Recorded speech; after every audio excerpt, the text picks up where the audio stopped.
Cina dan arti sebuah nama laut di utara Natuna. Indonesia memutuskan memberi nama baru untuk wilayah Laut Cina Selatan yang berada di sebelah utara Kepulauan Natuna.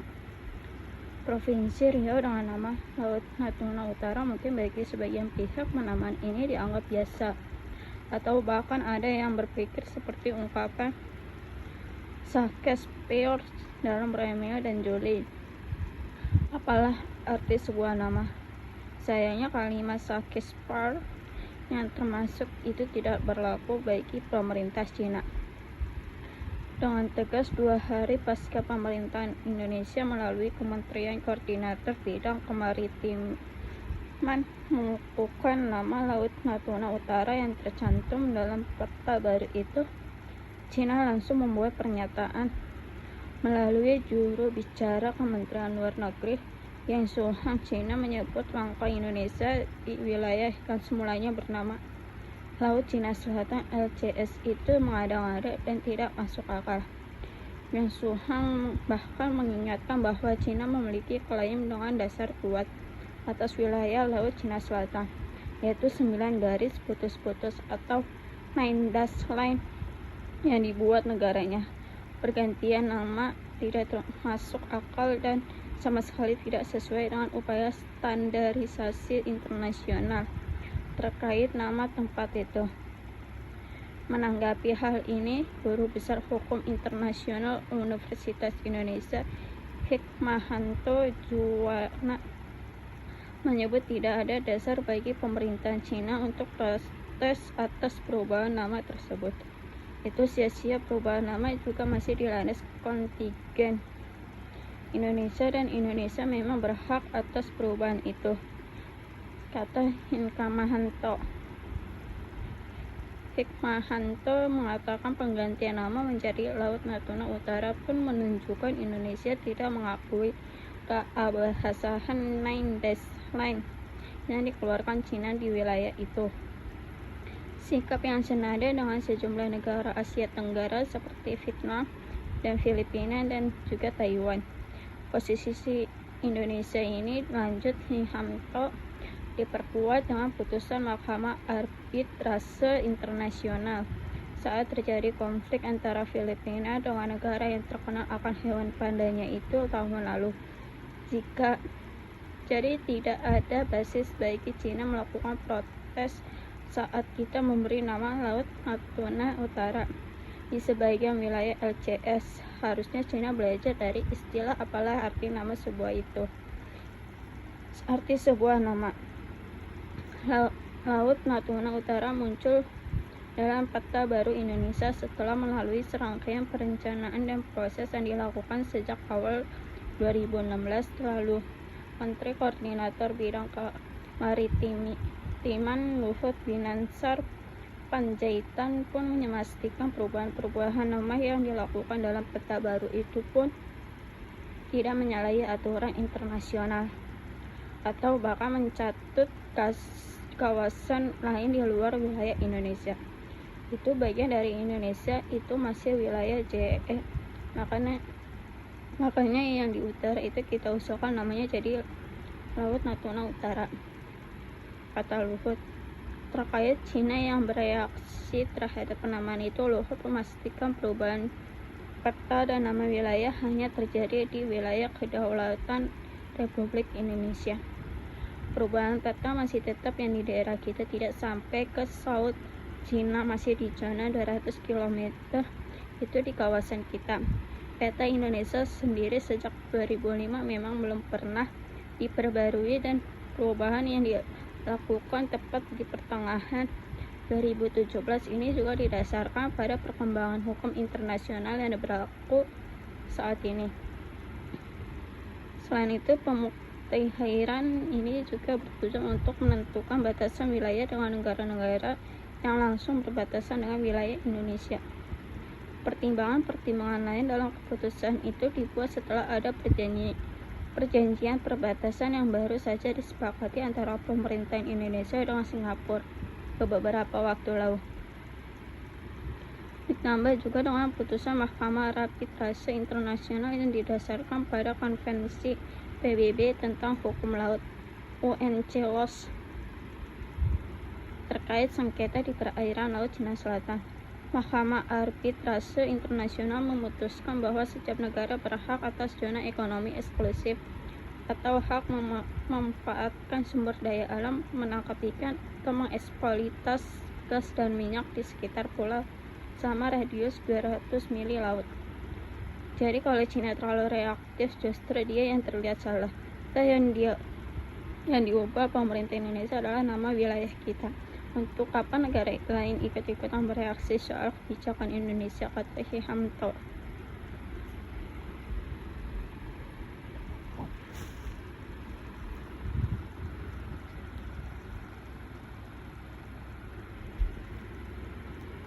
Amerika Serikat dukung Filipina usir kapal Cina yang berulah di Laut Cina Selatan. Amerika Serikat menyatakan dukungannya terhadap Filipina yang mengusir 3 kapal penjaga pantai Tiongkok di Laut Cina Selatan. Amerika Serikat mendukung Filipina. Pernyataan itu diutarakan di Gedung Putih setelah 2 kapal Filipina terlibat bentrok dengan 3 kapal penjaga pantai Cina yang memasuki perairan negara Asia Tenggara itu tidak di Laut Cina Selatan. Ketiga kapal patroli Cina itu bahkan menembakkan meriam air terhadap 2 kapal Filipina saat menuju Yukon Peninsula di Laut Cina Selatan. Menteri Luar Negeri Filipina, Teodoro Roosevelt, mengancam manuver kapal Cina itu yang disebut ilegal. Ia juga memperingatkan tindakan Beijing yang gagal menahan diri mengancam hubungan kedua negara itu. Cina tidak punya hak penegakan hukum di dalam dan sekitar wilayah ini. Mereka harus berhati-hati dan mundur. Sikon Thomas Sowell merupakan karang yang terletak di Kepulauan Spratly. Pemerintah Filipina menganggap wilayah Sikon Thomas Sowell sebagai zona ekonomi eksklusif. 200 mili laut. Area ini terletak di 105 mili laut, 109 km barat daya wilayah Filipina. Manila sudah menduduki wilayah itu sejak tahun 1999 usai sengaja mendaratkan kapal angkatan laut di Karang. Sementara itu, Cina bersikeras mengklaim hampir seluruh wilayah di Laut Cina Selatan termasuk area yang diduduki Filipina. Meski pengadilan arbitrase menolak klaim tersebut, Beijing tetap melakukan berbagai tindakan provokatif di perairan bersengketa itu. Wilayah di Laut Cina Selatan menjadi rebutan beberapa negara seperti Brunei, Malaysia, Filipina, Taiwan, dan Vietnam. Negara-negara itu sering saling klaim atas area tertentu. Filipina dan Cina sendiri sudah berulang kali bersih tegang lantaran konflik Laut Cina Selatan.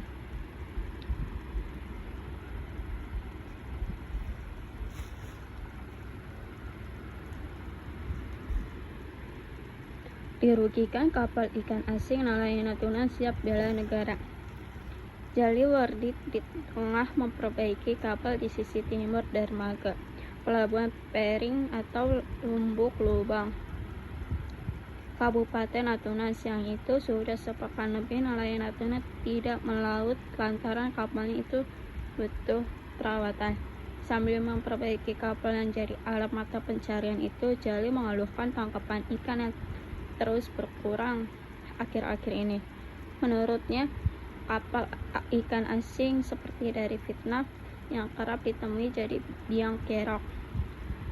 Bukan tanpa alasan, kapal-kapal dari negeri tetangga itu menggunakan trowel atau pukat harimau untuk menangkap ikan. Alat tangkap berupa jaringan itu bukan hanya menangkap ikan dewasa, namun juga ikan-ikan kecil yang mestinya ditangkap di kemudian hari. Sementara nelayan Natuna seperti dirinya, selain menggunakan kapal kecil hanya 5 korresponden GT, juga cuman mengandalkan alat pancing sederhana, hanya ikan dewasa yang ditangkap. Jali yang sudah belasan tahun menjadi nelayan ini mengatakan kapal-kapal Vietnam menurunkan di satu lokasi kemudian ditarik oleh 2 kapal bersamaan. Setelah pukat terisi penuh, kapal-kapal tersebut berhenti untuk memindahkan hasil tangkapan. Sistem penangkapan seperti itu, kata Jali, membuat ikan di Laut Natuna Utara habis. Hasil tangkapan ia dan nelayan Natuna lainnya berkurang. Ia menuturkan dahulu baru 5 hari di laut kota fiber berisi es sudah penuh. Saat ini jika Jali berlayar sampai 10 hari, kotak-kotak es itu belum tentu penuh. Kondisi tersebut membuat pendapatan menurun drastis beberapa tahun lalu. Sekali melaut 10 hari, Jali bisa mengantongi 20 juta. Sekarang ini mendapatkan ikannya turun menjadi belasan juta rupiah. Hasil itu masih harus dibagi 4, dirinya 2 ABK dan membayar kredit kapal. Dulu masih juga terhitung 20 juta lebih hasil balik, sekarang tinggal belasan, 12 dan 13 tahun inilah, kata Jali. Jali berharap pemerintah meningkatkan patroli di Laut Natuna Utara untuk menghalau dan menangkap kapal-kapal ikan Vietnam tersebut. Ia pun siap membantu memberikan informasi jika melihat kapal ikan Vietnam kepada instansi yang terkait. Berdayakan nelayan. Ketua Rukun Nelayan Lubuk Lumbang, Kabupaten Natuna, Kepulauan Riau, Herman, berharap TNI Angkatan Laut, Bakamla, dan Ditjen PSDKP KKP melibatkan nelayan dalam pengawasan di Laut Natuna Utara. Menurutnya, para nelayan yang biasanya mencari hingga sampai utara CE Indonesia bisa dijadikan sebagai perpanjangan tangan di tengah laut. Dengan catatan kita mungkin bisa dilatih dan dibina dan dibantu juga dengan peralatan navigasi seperti radio panggilan, kata Herman. Pelibatan nelayan bisa dilakukan lewat cara yang sederhana. Salah satunya menurut Herman dengan membekali radio panggil di setiap kapal nelayan. Radio panggil itu tersambung dengan kapal TNI Angkatan Laut maupun Bakamla, sehingga informasi keberadaan kapal ikan Vietnam maupun kapal pemerintahan asing bisa segera diketahui. Radio panggil bisa disetting jalur khusus. Kita bisa menghubungi Bakamla atau Angkatan Laut. Herman optimistis keberadaan nelayan yang sangat membantu aparat patroli. Apalagi menurut dia terkadang kapal patroli tidak selalu berada di tengah laut. Kapal patroli baik EKRI, kapal Bakamla maupun Ditjen PSDKP KKP memang suatu waktu pasti merapat ke dermaga untuk mengisi bahan bakar maupun perbekalan. Dengan demikian perairan utara Natuna bisa saja kosong dari patroli. Dengan kekosongan itu nelayan kita terdapat berada 24 jam. Ketika pada waktu tersebut kalau ada kapal asing masuk, kan kita bisa menghubungi kapal Bakamla yang ada di darat. Menurutnya selama ini salah satu kendala nelayan Natuna memberikan informasi adalah jarak tempuh yang sampai berhari-hari. Jika nelayan melihat ada kapal ikan asing maupun kapal pemerintah asing, mereka tidak bisa langsung melaporkan. Mereka butuh waktu 3-5 hari lebih untuk kembali ke darat dan memberikan laporan. Kalau punya radio panggilan kan cepat. Kalau itu kita ngelihat jam itu juga kita kasih tahu kalau memang armada kapal dengan cepat. Kan ada pangkalan udara kan bisa di pantai. Yang penting libatkan kami nelayan bela negara. Kepala Bakamla Laksama Matnia Aan Kurnia mengatakan pihak yang sudah memiliki rencana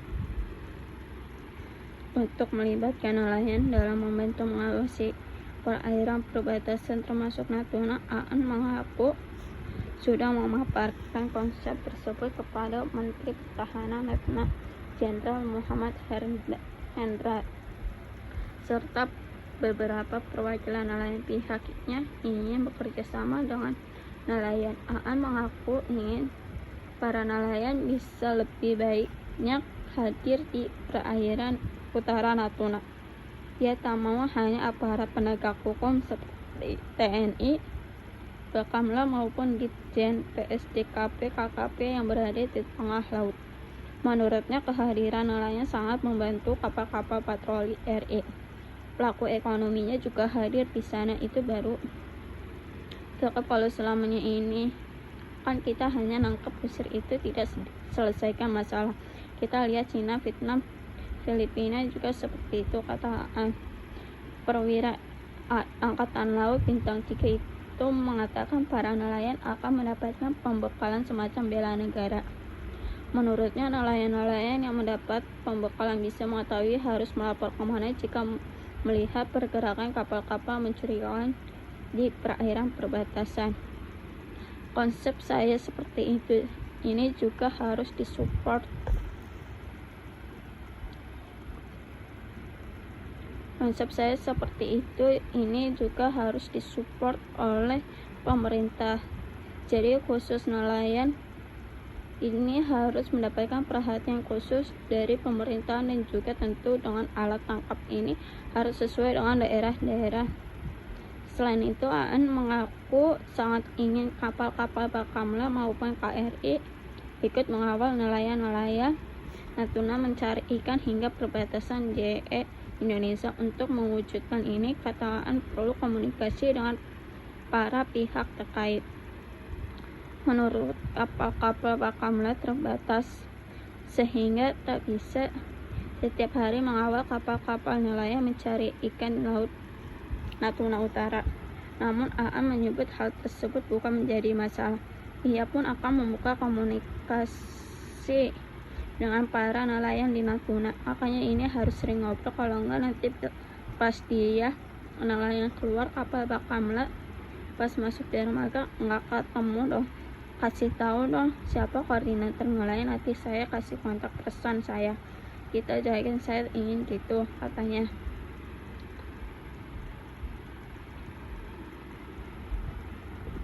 Kepala Bagian Humas Bakamla Kolonel Wisnu Pramadita mengatakan program pembekalan bela negara yang diberikan kepada kelompok nelayan agar bisa ikut mengawal laut Natuna Utara bernama Nelayan Nasional Indonesia atau NNI.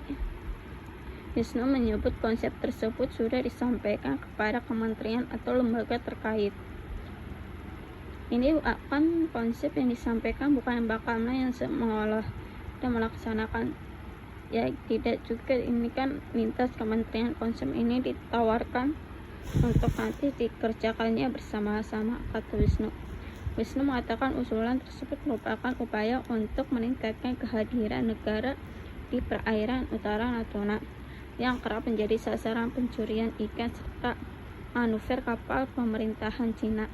Ia mengatakan para nelayan itu akan bertugas melakukan pemantauan, pengumpulan informasi sembari mencari ikan.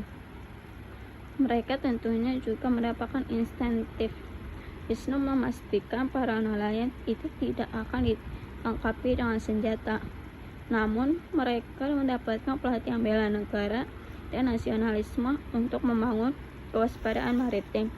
Jadi ada nelayan di sana tidak sekedar aparat penegak hukum yang patroli, tapi ada nelayan aparat penegak hukum ini pun juga tugasnya selain patroli juga menangkal ancaman, juga pengawalan jangan sampai kemudian terjadi gesekan atau benturan antara nelayan kita dengan nelayan asing. Untuk jumlah nelayan, Wisnu mengatakan hal itu tergantung dari ketersediaan anggaran. Oleh karenanya, ia menyebut usulan ini perlu dibicarakan bersama kementerian atau lembaga yang terkait. Kalau bisa 4 kapal, 1 kapal isi 25 orang, berarti 100 orang. Misal bisa sampai 100 kapal, yang berarti bisa sampai 2.500 orang. Seberapa anggaran yang tersedia untuk ini? Itu kan kementerian lembaga yang terkait. Misalnya kapal ikan yang tahu KKP, pelatihan dasar bela negara yang tahu Kementerian Pertahanan, Bakamla, dan TNI Angkatan Laut yang bisa sebagai pendukung atau penggunaan. Wisnu mengaku sudah menyampaikan rencana ini ke Himpunan Seluruh Nelayan Indonesia atau HNSI dan Kesatuan Nelayan Tradisional Indonesia KNTI. Menurut usulan itu disambut dengan persetujuan dari para nelayan. Pekerjaan utama mencari ikan, tapi mereka punya sensei yang tadi kewaspadaan maritim. Kalau misal ada kapal perang lewat sini, nanti pas saudara kasih tahu misalnya ke Angkatan Laut, Pembinaan TNI Angkatan Laut, Panglima Komando Gabungan Wilayah Pertahanan Laksamana Madayina Muhammad Ali mengatakan pihaknya juga sudah memiliki kebijakan bersama Kementerian Kelautan Perikanan KKP untuk merangkul para nelayan sebagai perpanjangan mata dan telinga petugas patroli di Laut Natuna Utara, bahwa kita akan memanfaatkan kapal-kapal nelayan sebagai perpanjangan mata dan telinga dari unsur-unsur aparat maritim yang ada, kata Ali. Ali menyebut pembinaan secara langsung bakal dilakukan KKP setelah ini. Menurutnya, nelayan-nelayan tersebut bisa memberikan segala informasi yang mencurigakan di perairan utara Natuna. Pihaknya pun akan melengkapi peralatan komunikasi yang baik. Membina nelayan di sana, bagaimana cara melaporkan apa yang dia lihat secara cepat, tentunya dengan melengkapi alat komunikasi tadi. Komandan Panglima TNI Angkatan Laut Dovir menyebut pihak sudah rutin menggalang nelayan lokal Natuna lewat pemberdayaan wilayah pertahanan laut. Dovir mencontohkan ketika salah satu nelayan menyampaikan informasi terkait keberadaan kapal-kapal asing di Laut Natuna Utara. Informasi nelayan itu langsung ia teruskan ke Gugus Tempur Laut atau Guspurla Komando Armada. Ia menyadari salah satu kendala saat ini adalah jaringan komunikasi. Mereka akan sampai di atas 20 mil laut, sementara komunikasi maksimal hanya 8-10 mil laut. Jaringan telepon, mereka akan cari ikan nggak bisa langsung pulang setelah 3 hari baru ini berlabuh keburu pergi kapal ikan asing. Dovir berharap jaringan komunikasi bisa sampai ke Laut Natuna Utara agar para nelayan yang tengah mencari ikan melihat aktivitas kapal-kapal asing bisa segera melaporkan ke pangkalan yang ada di daratan, karena keamanan itu tidak hanya tanggung jawab mutlak instansi tertentu, itu menjadi tanggung jawab mutlak semuanya bangsa ini. Jadi kalau kita tidak bersinergi, tidak pernah terwujud keamanan itu. Memperkeruh situasi Laut Natuna Utara. Sementara penelitian Institute for Security and Strategic Studies atau ICES, Khairul Fahmi mengkritik rencana Bakamla tersebut. Di masa damai kan, kata dia, tidak seharusnya nelayan digunakan untuk keperluan itu. Dalam konteks nelayan, yang paling penting sekarang bukan dia dijadikan komcat atau enggak, justru kalau dia udah jadi komcat terus kita mobilisasi nelayan ke sana, jadi enggak benar ngerti situasinya, karena dia udah tahu status komcatnya itu, dia sudah komponen cadangan TNI, kata Fahmi. Dalam konteks bela negara, Fahmi mengatakan kemauan nelayan untuk melaut hingga zona yang sering dimasuki nelayan asing yang menunjukkan adanya semangat nasionalisme. Ali ikut memantau dan menjadi informan. Kata Fahmi, pemerintah seharusnya memikirkan cara agar para nelayan itu dapat dilindungi. Bentuknya bisa meningkatkan patrolinya nggak bisa kita bicarakan skotra karena nggak mampu. Misalnya Bakamla melakukan patroli sendirian kan nggak mampu, dukungan sarana terbatas, tentu harus dibagi peran. Namun demikian, ia mengaku setuju jika anggota Komcat yang baru-baru ini dilantik dimobilisasi ke Laut Natuna, dengan catatan jika situasi di Lautan Natuna dianggap bersifat ancaman militer. Silakan saja kalau dianggap itu ancaman yang bersifat militeristik. Komcat diturunkan untuk melindungi dan menjaga keamanan di sana, melindungi keselamatan warga yang beraktivitas di sana. Dirugikan kapal ikan asing nelayan Natuna siap bela negara.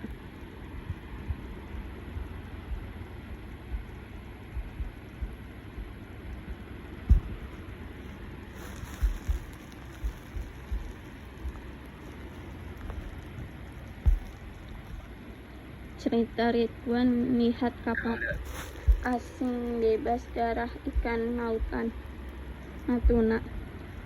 Ridwan sudah menjadi nelayan selama lebih dari 30 tahun. Selama ia melaut, ia sering melihat kapal-kapal ikan asing yang mencuri ikan di laut Natuna Utara. Kapal yang paling sering ia temui Ridwan dan para nelayan lainnya berasal dari Vietnam. Setiap kali bertemu Ridwan bersama kapten dan abk kapal, lebih memilih menghindar dari mereka. Alasannya karena tidak ada ikan yang tersisa jika terjaring pukat kapal ikan asing tersebut.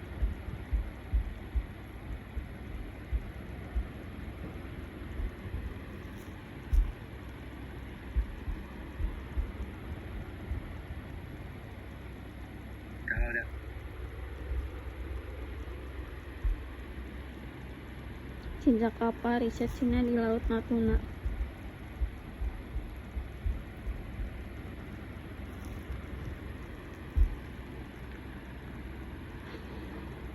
Harga mati kedaulatan RI di Laut Natuna. IOC menyebut kapal-kapal patroli TNI Angkatan Laut, Bakamla, PSDKP, KKP, hingga Polairut tidak menjangkau bagian terdepan Laut Natuna Utara. Hal ini membuat kapal ikan Vietnam hingga kapal-kapal Cina bermanuver di Laut Natuna Utara. Kapal-kapal Vietnam diduga mengambil ikan di JEE Indonesia yang bersengketa dengan negara tersebut sampai perairan di bawah landasan kontinen RI. Sementara kapal-kapal Coast Guard Cina diduga mengawas proyek Migas di Blok Natuna hingga mengawal kapal riset Tiongkok yang melakukan penelitian di perairan RI.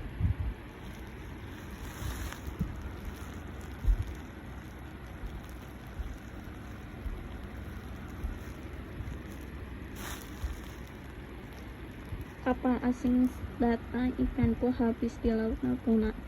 Ratusan kapal ikan Vietnam hingga kapal Coast Guard dan riset Cina terdeteksi masuk ke wilayah Laut Natuna Utara sejak awal tahun hingga Oktober 2021.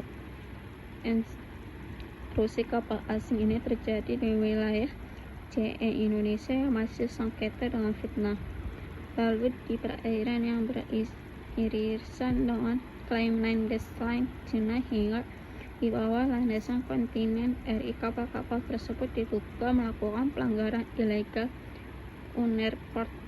uneargulat fishing serta hak kedaulatan RI.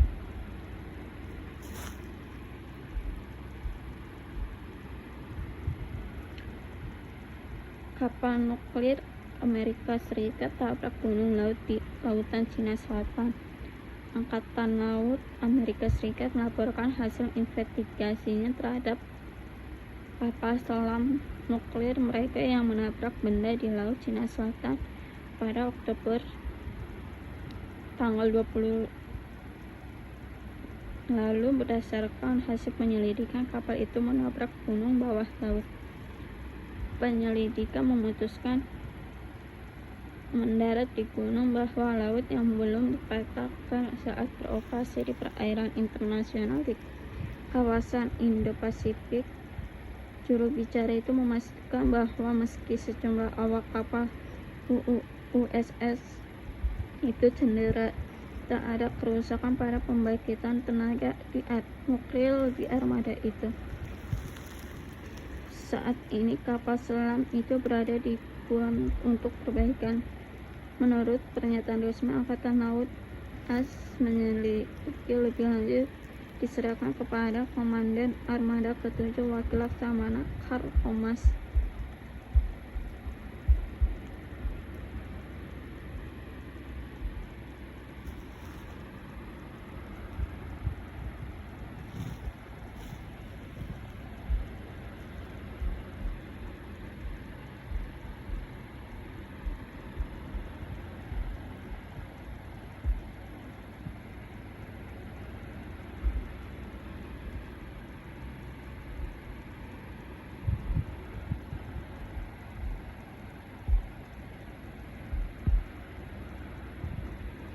ASEAN khawatir insiden serius di Laut Cina Selatan saat provokasi Cina meningkat.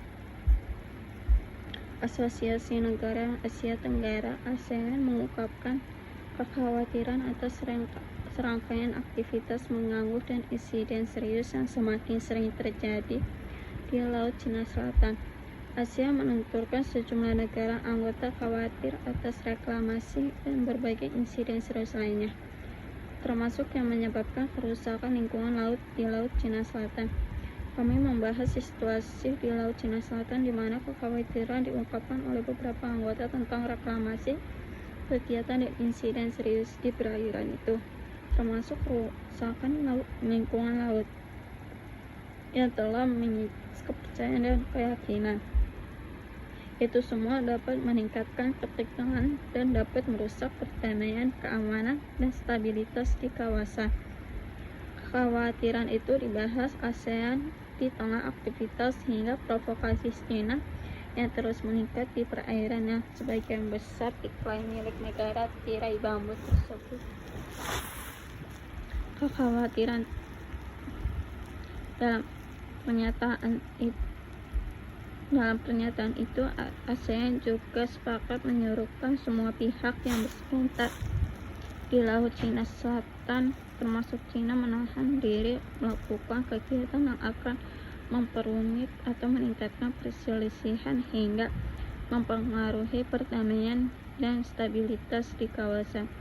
ASEAN menegaskan kembali perlunya mengupayakan penyelesaian sengketa secara damai sesuai dengan prinsip-prinsip hukum internasional yang diakui secara universal, termasuk UNCLOS 1982.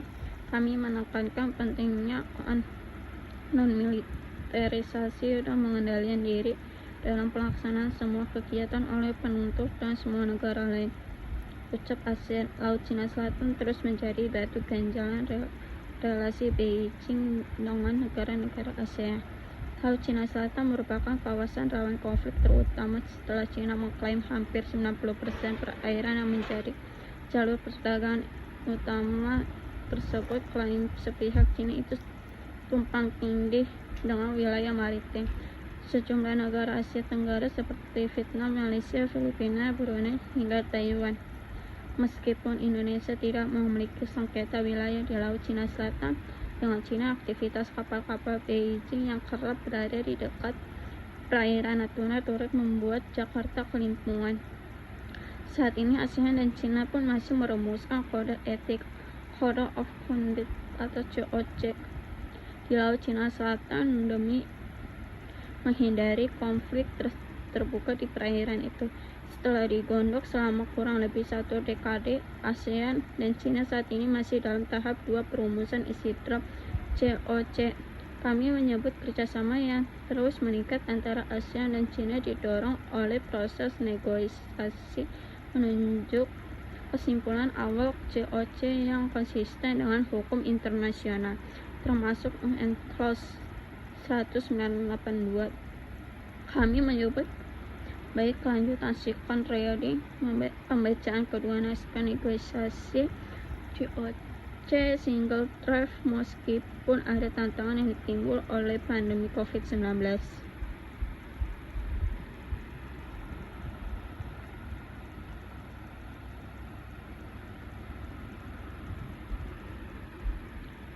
Filipina marah kapal Cina ganggu patroli di kawasan Laut Cina Selatan.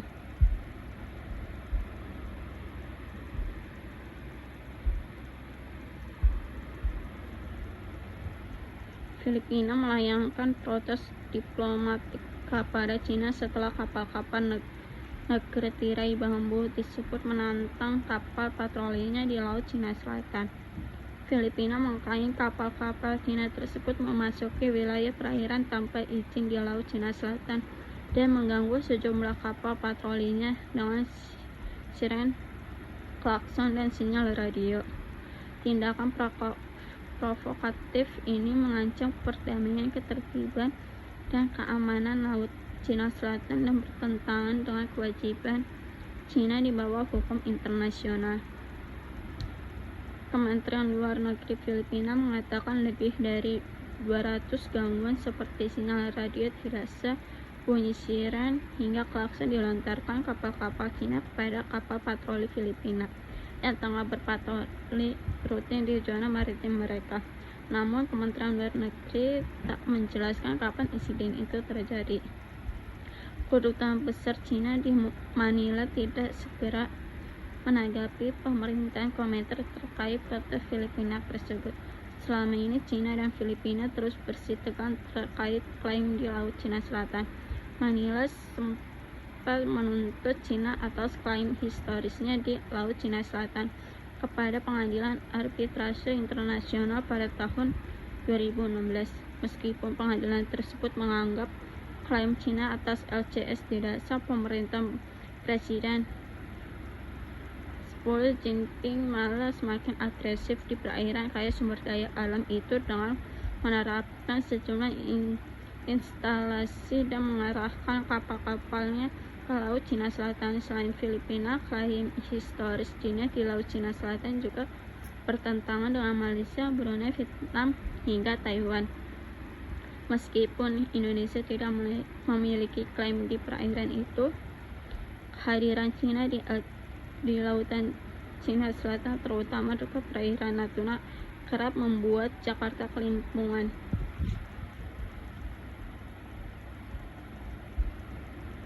Militer Cina gelar latihan pendaratan di pantai dekat Taiwan.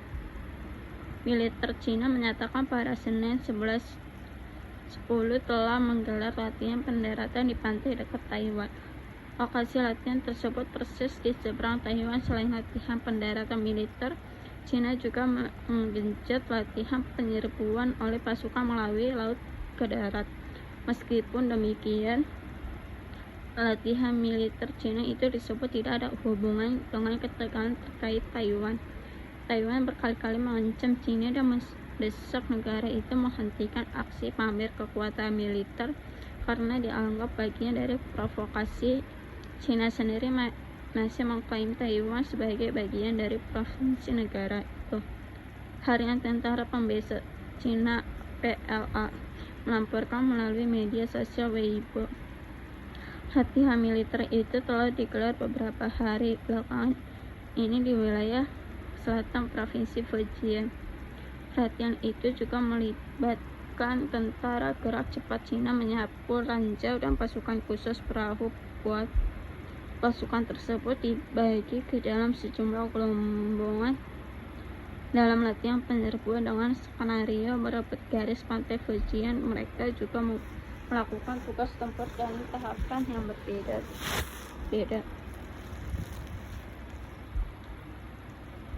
Sejumlah tentara menyerbu pantai, melempar granat asap, menerobos pertahanan kawat berduri, dan menggali parit pasir.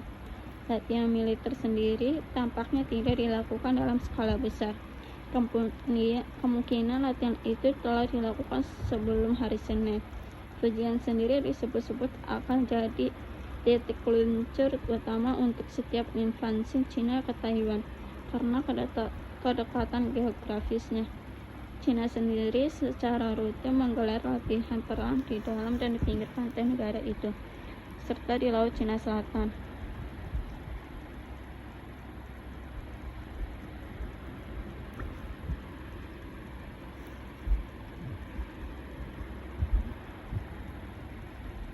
Kapal induk Inggris HMS Queen Elizabeth merayat ke dekat laut RI. Kapal induk Inggris HMS Queen Elizabeth mulai merapat ke dekat laut Republik Indonesia di perairan Singapura. Kunjungan kapal induk kerajaan Inggris itu dalam rangka lewatan dan pemantauan pengamanan di Asia Pasifik, termasuk Laut Cina Selatan. HMS Queen Elizabeth juga membawa sejumlah pesawat tempur canggih, di antaranya adalah beberapa pesawat tempur jenis F-35B di udara Singapura dan Laut Cina Selatan untuk melakukan survei ditemani F-16 milik Singapura. Pesawat-pesawat tempur itu melakukan latihan bersama kesiagaan di Laut Cina Selatan. Pesawat-pesawat itu menggelar latihan tempur udara dan membentuk formasi tempur. Bukan hanya kapal induk HMS Queen Elizabeth, rombongan kapal perang Inggris juga hadir di Singapura. Mereka melakukan latihan manuver dengan Angkatan Laut Singapura di Laut Cina Selatan. Singapura mengerahkan 2 kapal perang mereka, RS Vigor dan RS Formidable, dalam latihan pertempuran di Laut Cina Selatan tersebut. Menteri Inggris untuk Asia Amanda Milne dan Kepala Staf Angkatan Udara Inggris Marsikal Sir Michael Buxton juga hadir dalam acara latihan bersama. Milne juga akan memimpin diskusi dengan para pemimpin di Singapura terkait tema-tema ASEAN, keamanan, kemakmuran kawasan dan perang Inggris Indo-Pasifik. Sementara di atas kapal induk, Livingstone akan menggelar laporan terbaru dan Skuadron 617 dengan merinci secara F-35 integrasi dan operasikan selama penugasan. Singapura menjadi salah satu 40 negara yang disambangi rombongan kapal induk Inggris untuk menggelar latihan bersama. Sebelumnya, HM Queen Elizabeth dan rombongan kapal perang Inggris juga merapat ke Jepang untuk melatihan bersama.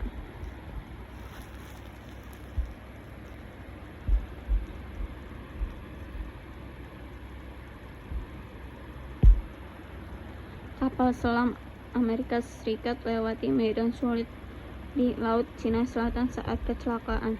Kapal selam bertenaga nuklir milik Amerika Serikat disebut melewati medan bawah laut tersulit saat kecelakaan di Laut Cina Selatan pada pekan lalu.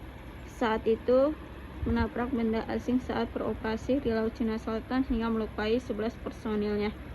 Meskipun Angkatan Laut AS belum mengungkapkan hasil penyelidik terkait benda apa yang menabrak, sejumlah pengamat mengatakan medan bawah air di Laut Cina Selatan bisa mendatangkan kesulitan bagi sistem sensor canggih milik kapal. Benda itu bisa saja sebuah objek yang kecil sehingga terlewat oleh sistem sensor sonar kapal selam di perairan yang sibuk dan berisik seperti itu. Menurutnya, Patalano Laut Cina Selatan memiliki lingkungan bawah laut paling sulit di dunia karena dilalui banyak kapal pada permukaannya, sehingga ramai sensor dan sonar. Di saat bersama, perairan itu juga memiliki kontur dasar laut yang terus berubah sehingga kerap mengejutkan awak kapal selam. Sementara itu, dibuat 1998 lalu dengan dilengkapi reaktor nuklir saat kecelakaan terjadi. Kapal selam dengan berat 1.900 ton dan panjang 1.007 meter itu mengangkut 140 personil. Angkatan Laut Amerika Serikat menuturkan meskipun Lost Connectus berusia lebih dari 20 tahun, kapal itu memiliki kapasitas dan sensor paling canggih. Dengan sistem sensor paling canggih itu, Patalano mengatakan semua jenis suara dari kapal di permukaan laut dapat mengaburkan sensor kapal selam yang mendeteksi benda-benda berbahaya di bawah laut.